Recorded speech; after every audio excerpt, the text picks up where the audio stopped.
quick blast from the past notebook that my parents gave me in 1994 that I still have in 2025, and I use it to write down some of my recipes. So right here, this is the base for a sloppy joe mix, and I'm using shallots only because my husband had bought a ton of them and I just needed to get rid of them, but you don't have to use shallots in the mix. I also had some red onions and garlic. So right here is a quick swipe of some of the spices that I use for my sloppy joes. I do have a recipe on my blog that I will link in the description.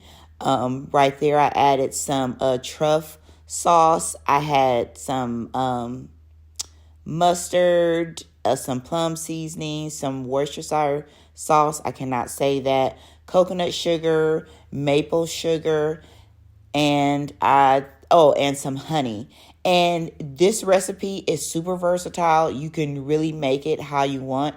I pureed my onions and garlic just because I didn't want any chunkiness in the sauce, but you definitely do not have to puree your onions. And I'm using ground pork and ground beef because I just kind of wanted more depth of flavor in my meats that I used, but you do not have to add those. Like I said, it's super versatile. So right here, I added the ground up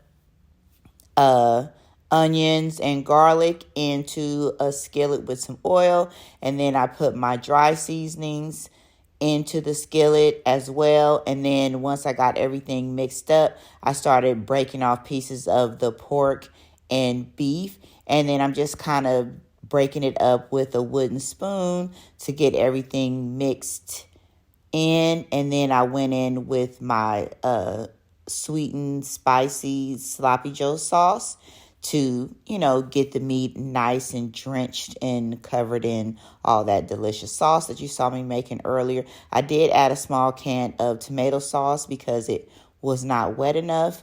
And there you go, sweet and spicy sloppy joe mix that you can cook for your family. Thanks for watching. Bye.